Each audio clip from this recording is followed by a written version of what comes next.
साधु कहिए, संत कहिए, सज्जन कहिए, जो सत्संग के प्रभाव से ही ये लोग साधु सज्जन बनते हैं, उस सत्संग की महिमा का बखान पूरी तरह से कोई नहीं कर सकता।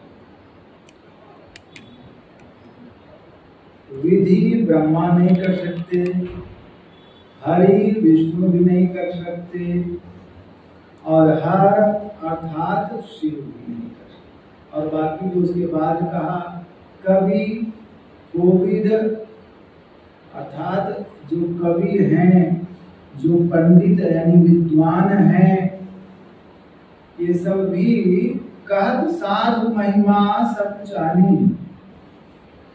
ये सब लोग साधुओं की महिमा कहने में सब चाहते हैं। तो मुझ जैसा अज्ञ उस सत्संग की महिमा या साधु की महिमा कैसे कर सकते? फिर भी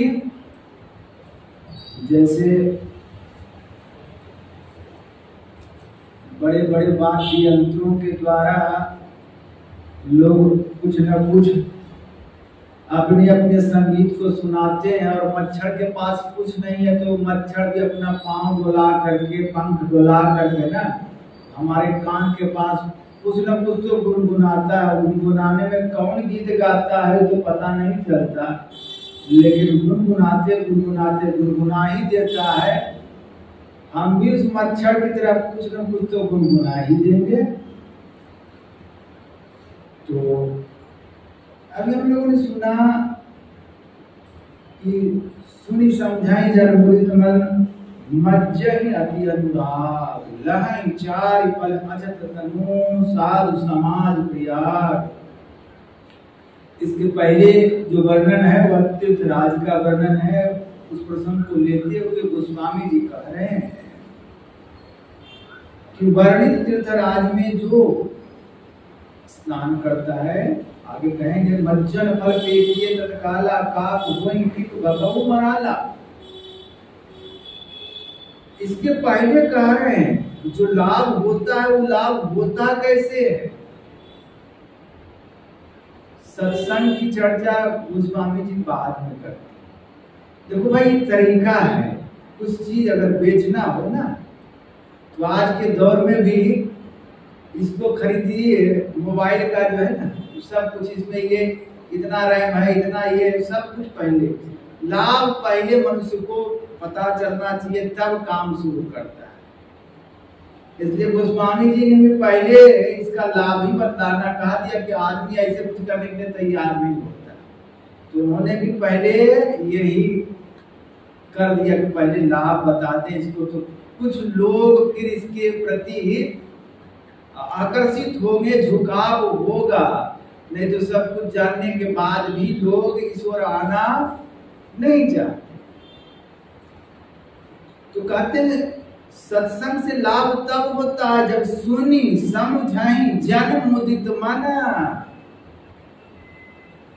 जब व्यक्ति सत्संग को सुनता है, पहला क्लास तो सुनने का है, फिर सुनने के बाद समझता है। सुनी समझाई जन मुदित मन, कैसे? अब क्या कहें, बाबा कह दिए तो सत्संग में बैठ गए। मन तो नहीं था, मन तो था कि परमार्थ आश्रम देखते, मतलब किसी तरह अपना समय पास करने के लिए कहा नहीं। सत्संग कैसे करना? तो सत्संग करना मन तोड़ शरण संतन की, अंदर अभिलाषा लगी रहे चरणन की, संतुष्टि साधने का। सत्संग करो तो आनंद मन से करो। और जो संसार में जो विषयों में मन लगा हुआ है, गड़ा हुआ है, आसक्त है, जितने देर के लिए सत्संग कर रहे हो मन को वहां से तोड़ो और ईश्वर की ओर जोड़ो। जो सत्संग में बातें हो रही उसको सुनो, सबसे पहले सुनो, फिर उसको समझो, विचार करो उस पर। जो बात कही गई वह बात ठीक है या नहीं, शास्त्रानुकूल है या नहीं, या मनमानी बात कही गई। अगर ठीक है, शास्त्रानुकूल बात है, गुरु की बात है, तब तो उसको बिना कुछ सुने मान लो। बहुत बातें ऐसी हैं जिसको हम सिर्फ मान लेते हैं और बाद में जब ज्ञान बढ़ता है तब पता चलता है कि बात जो पहले माता पिताजी ने समझाया था बचपन में उसमें तो नहीं मान रहे थे, लेकिन बात सच्ची। ठीक इसी प्रकार शास्त्र की बातों को, गुरु की बातों पर कोई शंका नहीं, श्रद्धा से मान लो। बहुत बातें तो मान लेते हैं, उसी प्रकार शास्त्र और गुरु की बातों को श्रद्धा से सिर्फ मान लो। श्रद्धा कहते ही उसको है। गुरु और शास्त्र के वचन में विश्वास है श्रद्धा। श्रद्धा की परिभाषा है कि गुरु और शास्त्र के वचन में जो विश्वास है असल में श्रद्धा वही है। तो इसलिए गोस्वामी जी ने कहा सुनी समझाई जन कैसे आनंद मन से, मुदित मन आनंदित मन से, मज्जहि अति अनुराग अनुराग सहित उसमें मज्जन करे, गोता लगावे। मज्जन मतलब स्नान करे। अगर उसमें गोता लगावेंगे, स्नान करेंगे, तब लहई चार फल अछत तनु साधु समाज प्रयाग। तब आपको जो साधु समाज रूपी प्रयाग में, कई प्रयाग की चर्चा आती है, वो प्रयाग का चर्चा अभी हमको करना नहीं है। यानी इस सत्संग में जो ज्ञान बतलाया जाता है, एक प्रयाग तो यह सत्संग भी है और एक प्रयाग आंतरिक प्रयाग है। एक प्रयाग बाहरी जो आप जानते ही है, त्रिवेणी संगम में लोग स्नान करते हैं, और एक प्रयाग अंतर में है, यानी ईड़ा पिंगला के बीच में है, उसमें जब स्नान करते हैं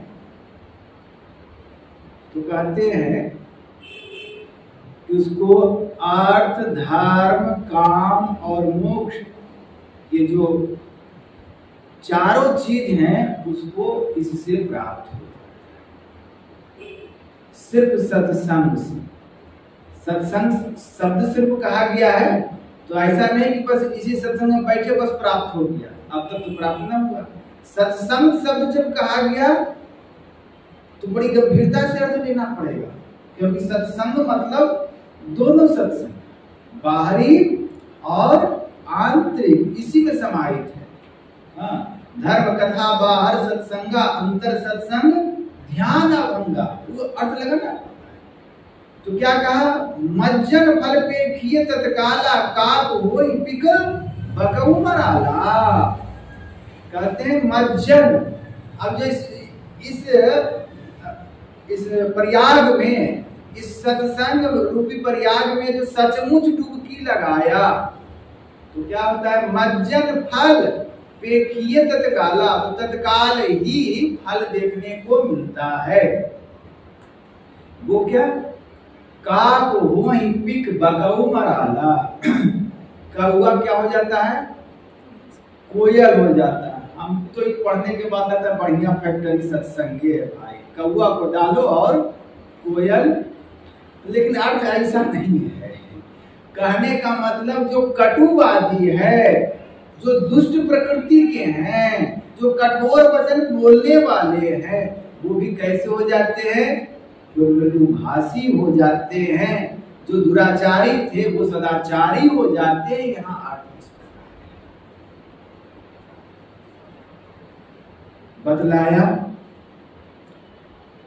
कि सत्संग से मज्जन फल पे किए तत्काला काक होई पिक बकऊ मराला।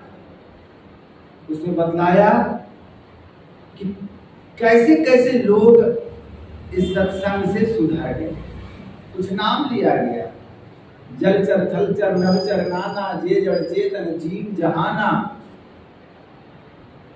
सत्संग का जो प्रभाव है, वाल्मीकि नारद घट जोनी, निज निज मुक्ति कहीं निज होनी। वाल्मीकि का नाम लिया गया क्योंकि वाल्मीकि का प्रसंग रामायण से पाठ हुआ, तो वाल्मीकि का प्रसंग तो आएगा ही आएगा, क्योंकि रामायण के प्रणेता वही है। गोस्वामी जी तो रामचरितमानस के प्रणेता है, और हमारे गुरु महाराज जी उसमें भी रामचरितमानस सारस्वती के प्रणेता है। मतलब उसमें जो गुण साधन संबंधी जो अर्थ है गोस्वामी जी के भी, उनके अर्थों को खोलने का यानी स्पष्ट करने का गुरु महाराज जी ने कृपा की है।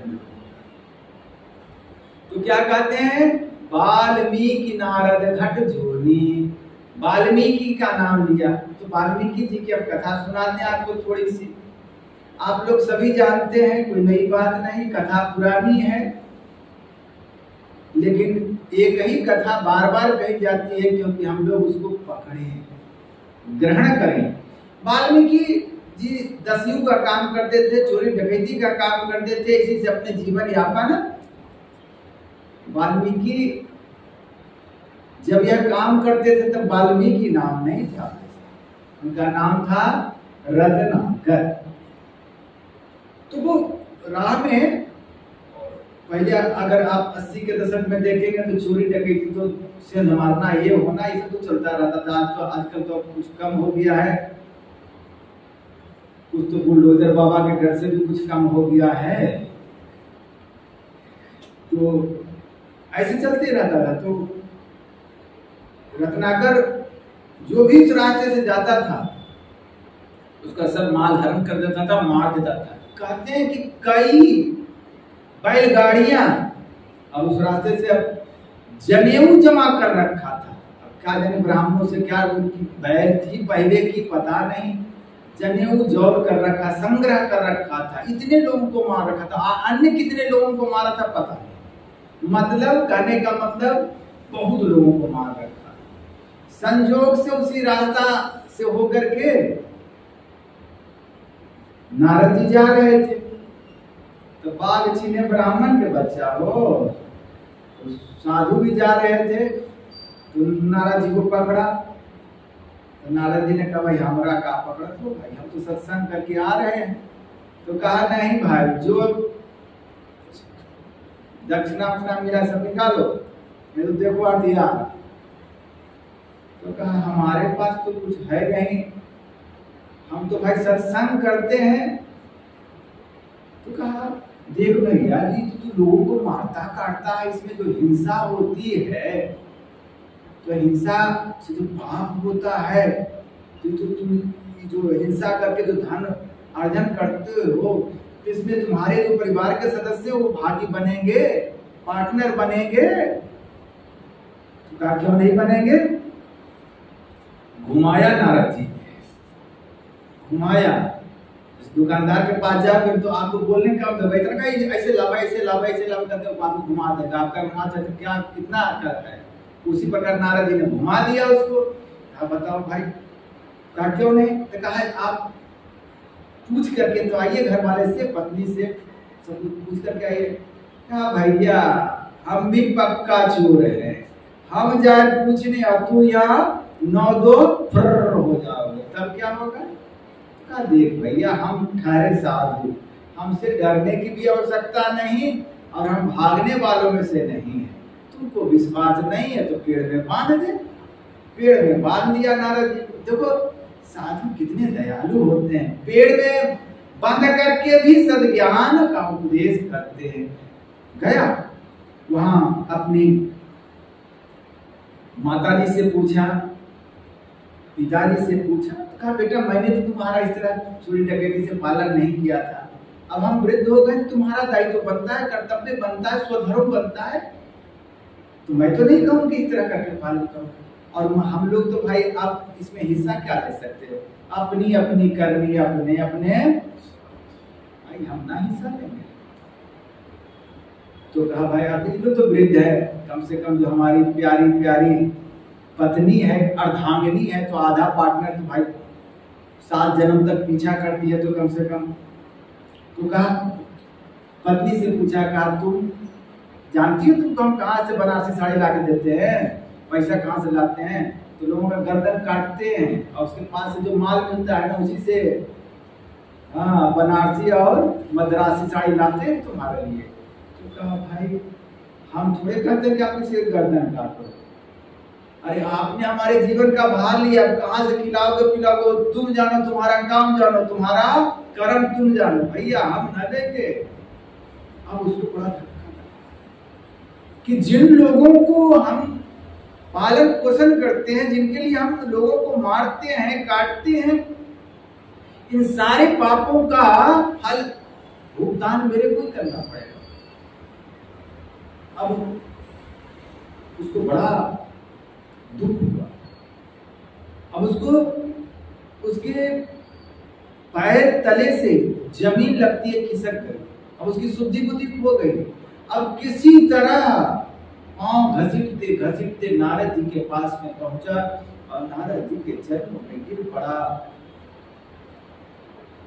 मेरा उद्धार कीजिए, अब तक तो मैं भूला रहा, अब मुझको ज्ञान दीजिए। किसी ने भी हिस्सा लेने के लिए मना कर दिया, अब आप ही मेरा कल्याण कर सकते हैं, क्योंकि अब तक मैंने इतने लोगों को मारा।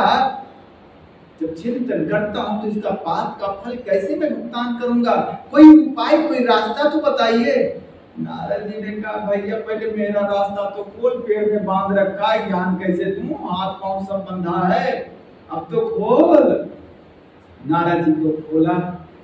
नारद जी ने कुछ नहीं किया, नारद जी ने सिर्फ ब्रह्म दीक्षा दी थी, भजन करने का तरीका बता दिया, ध्यान करने का तरीका बता दिया। और वो रत्नाकर जब भजन किया, क्योंकि अभी चेत सुदुराचारो भजते माम अनन्य भाव साधुरेव समन्तव्यः समयक व्यवसितो हिषः।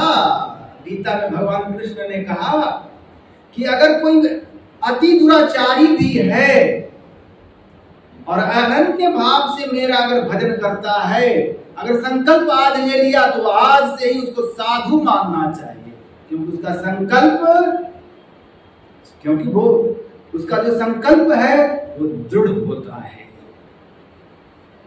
सम्यक व्यवसितो हिषः, क्योंकि उसकी बुद्धि सम हो जाती है, क्योंकि डर के कारण अब उसका पूरा ध्यान, पूरा फोकस उससे बचने के लिए होता है। इसलिए ऐसे को तो साधु मानना ही, तुरंत मानना चाहिए। वह चले गए एकांत को रत्नाकर। अब भगवान का इतना भजन किया, इतना भजन किया कि उल्टा नाम जपत जग जाना, वाल्मीकि भय ब्रह्म समाना। बस उल्टा नाम ही नहीं जपा, उल्टा नाम जपा। आप लोग जानते हैं, आप लोगों को क्या बतलाना, संत मत वाले को खुलासा करके क्या बतलाना है?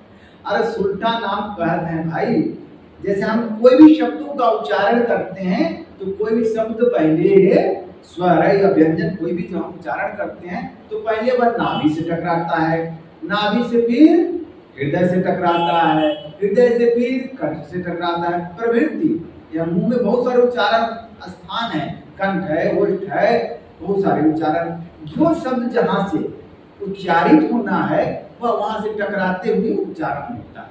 तो ये तो सबको ही बोलता है, चोर हो, डकैत हो, माने ईश्वर को न माने, सबको ही जो शब्द बोलते हैं इसी प्रकार बोलते हैं, तो इसको सुल्टा कहते हैं। स्वाभाविक है ये।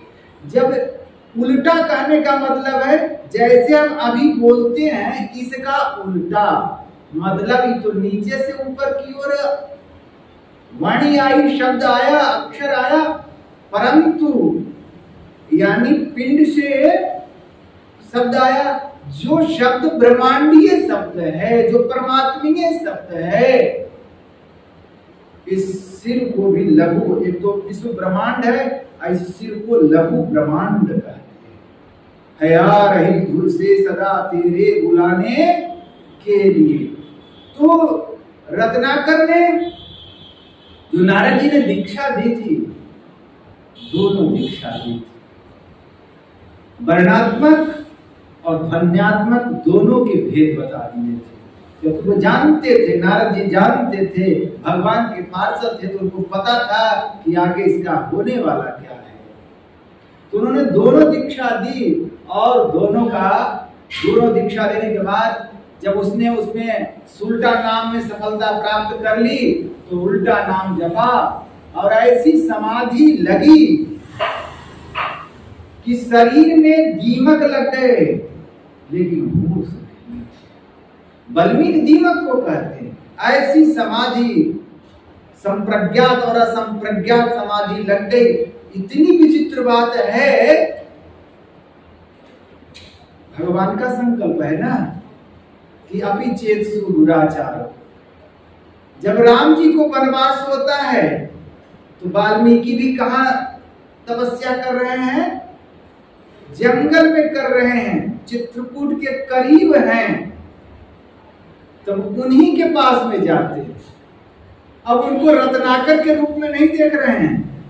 अब अपि चेत्सु दुराचारो भजते माम अनन्य भाग, क्योंकि वो अब साधु हो गए।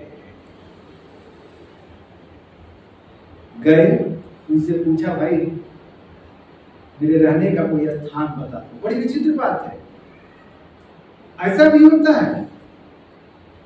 एक ही जीवन में अनेक जीवन नहीं लिया, उसी एक जीवन में उसने उस ईश्वर की प्राप्ति, जो यहां कहा गया अर्थ धर्म काम और मोक्ष, वो चारों चीज इनको जीते। और सबसे बड़ा देखो, ये चारों को क्या कहते हैं? पुरुषार्थ कहते हैं। अर्थ का उपार्जन भी पुरुषार्थ में ही आता है, धर्म काम और मोक्ष। परंतु पुरुषार्थ शब्द का जो पूर्ण रूप में प्रयोग होता है वह मोक्ष के लिए होता है। अर्थ तो लोग बहुत पुरुषार्थ करके कमा लेते हैं, लेकिन कभी कभी अर्थ रहते शरीर छूट जाता है और कभी कभी अर्थ के रहते शरीर छूट जाता है। दोनों स्थिति होती है। अर्थ है तब भी शरीर, धन रहते भी शरीर छूट जाता है और धन नहीं रहने से शरीर भी छूटता है। परंतु जो एक बार मोक्ष को प्राप्त कर लिया, एक बार समाधि लगा ली, शरीर छूटे या रहे, काम उसका, इसी काम के लिए तो मनुष्य शरीर मिला है। सबसे बड़ा पुरुषार्थ यही है। वाल्मीकि ने कर लिया। इसी जीवन में कितना साधन किया होगा उन्होंने, और कितना यहाँ पर सिद्ध होता है कि विद्यते हृदय ग्रंथि सिद्ध्यन्ते सर्व संशया क्षीयन्ते जासे कर्माणि तस्मिन् दृष्टे। यहाँ पर सिद्ध होता है कि यदि सहस्रम पापम विस्तीर्णम बहुयोजनम विद्यते ध्यान योगेन नान्यो भेदा कदाचन। लोग सवाल करते हैं, लेकिन वाल्मीकि ने तो करके एक जीवन में करके दिखलाया। इतना लोगों को मारा, यह भी बतला रहा है पूर्व जीवन में। परंतु साधन अगर उत्कट भाव से किया जाए, प्रेम भाव से किया जाए,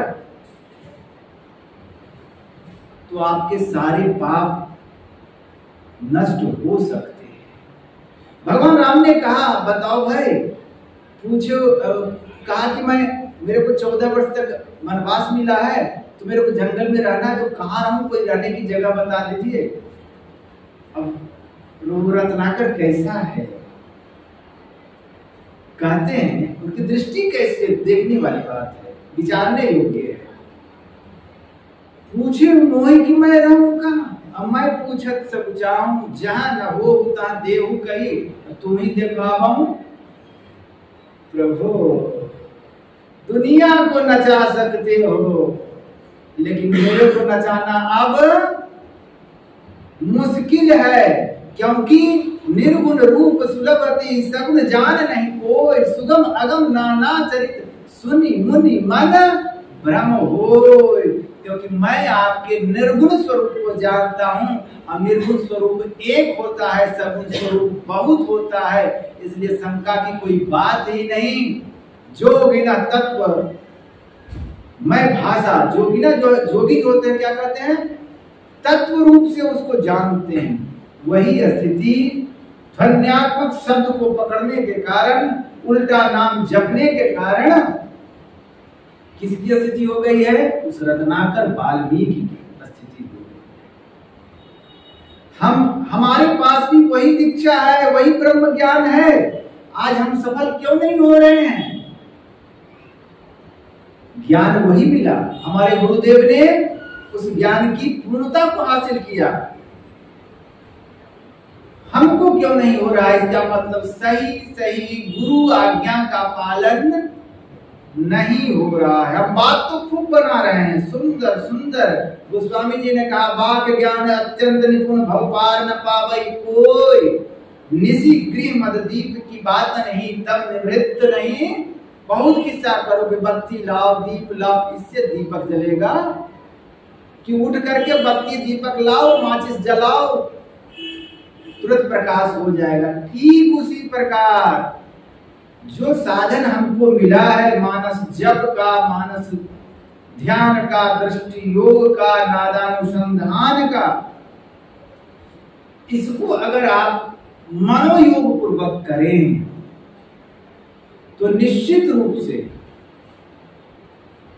जो होना चाहिए, जो सुनते हैं शास्त्रों में, कभी कभी मन में वेदना होनी चाहिए, उत्कंठा जगनी चाहिए।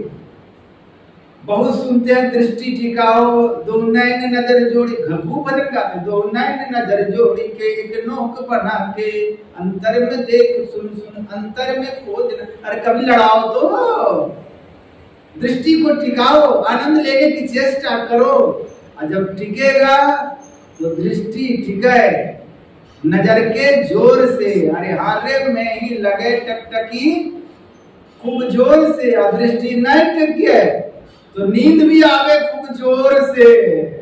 अगर नहीं टिका भाई, लक्ष्य पर नहीं टिके तो नींद भी आएगी। मतलब सावधानी ही साधना है। हर समय विचार करना चाहिए, हर समय उसी का चिंतन। एक साधक ऐसा था, उसने अपने जीवन की पूरी लिस्ट, जैसे जैसे उसको साधना में अनुभव हुआ, अपने लिए नहीं कि साधक को कैसे बल मिलता है, उसने पूरी किताब में स्पष्ट लिख दिया कैसे कैसे कुंडलिनी जागती है, कैसे कैसे जब शक्ति जागृत होती है। कुंडलिनी से लोग बड़े रहस्य में रहते हैं, अरे अपना मन ही कुंडलिनी है। मन जब निर्मल होता है तभी तो ऊर्ध्वगमन होता है। कहते हैं कुंडलिनी सोई हुई है, ठीक है ना, वो जगती है, उसको उस भाषा में कहते हैं। उस साधक ने कुंडलिनी की भी जिक्र किया और उसको स्पष्ट करते हुए कहा कि मन ही हमारा कुंडलिनी है। जब निर्मल होगा, जब तक मन पर आवरण है, जब तक मन मैला है, तब तक वह शक्ति जागृत हमारे आप सबके अंदर। ईश्वर ने किसी के अंदर कोई भेदभाव नहीं किया, सबके अंदर वह शक्ति है ही, वो शब्द हो ही रहा है। परंतु बाहर की संसार की इतनी चंचलता, इतनी चकाचौंधता है कि हम उस शब्द को सुन नहीं पाते। जैसे जैसे एकाग्रता बढ़ेगी, जैसे जैसे दृष्टि सिमटेगी, जैसे जैसे मन मेरा निर्मल होगा, वो शक्ति जागेगी, और ऐसी जागेगी, ऐसी शक्ति आएगी कि जो हम शास्त्रों पढ़ते हैं, वो उपनिषदों में पढ़ते हैं, वहां से शुरू करते हैं। गुरु महाराज पीली नीली लाल सफेदी स्याही सन्मुख आता है, छट छट छट छट बिजली छटके भोर का तार दिखाता है। बहुत सारी वर्णन किया है, 12 भाषा में भी खूब वर्णन साधना का गुरुदेव ने किया है। जैसे जैसे वर्णन किया है, साधना में भिन्नताएं, अनुभव में भिन्नता हो सकती है, आगे पीछे हो सकता है, परंतु लक्ष्य की प्राप्ति में भिन्नता किसी की नहीं है। क्योंकि जे पहुंचे ते कही गए, तिनकी एक बात, सब सिराने एक मत, तिनकी एक चार। मतलब कहने का मतलब एकमात्र सत्संग का प्रभाव है कि यहां से शुरू करो और ईश्वर तक प्राप्त करो। इसलिए सत्संग को अपने जीवन में, सत्संग की बहुत व्याख्या हो सकती है जो आप आगे कुछ बाबा से सुनेंगे। तो हम लोगों को अपने सदाचार, इसी को शास्त्रानुकूल या योग शास्त्र की भाषा में कहें, योग दर्शन की भाषा में तो यम और नियम, इसका अगर कोई सही सही पालन नहीं कर रहा है तो वो भजन में आगे कभी नहीं बढ़ेगा। इसलिए सबसे पहला पक्ष है सदाचार, उसी को सदाचार हमारे गुरुदेव कहते हैं। अन्य शास्त्रों में लिखा है सदाचारो ही धर्म, धर्म की एक परिभाषा में भी लिखा है कि धर्म क्या है, तो कहा सदाचार का पालन करना ही धर्म है। तो सदाचार का जिस स्तर में हम पालन करेंगे और साधन करेंगे, सिर्फ सदाचार का पालन ही नहीं, साथ साथ ध्यान भी करना है। एक पक्ष यानी एक सिक्के के दो पहलू, एक पहलू में क्या है सदाचार और दूसरे पहलू में ध्यान है। यानी दोनों को जीवन में अगर धारण करेंगे तब सोने में सुगंध हो जाएगा, साधन का अनुभव होगा, और तब भैया जी हरिरस पी मतवारा, ऐसी मस्ती आएगी वो कहने की बात नहीं, आप सब अनुभव कर सकते हैं, क्योंकि सबको वो बोतल मिला हुआ है। अब सिर्फ पीने का है तो अब पीना पड़ेगा, साधन मिला हुआ है, तो हम लोगों को अभ्यास करना चाहिए, ध्यानाभ्यास करना चाहिए। इतना कहकर मैं अपने वचन में विराम दूंगा। बोलिए श्री सद्गुरु महाराज की जय। अब मैं आग्रह करूंगा, सुधारिए ना पूरा।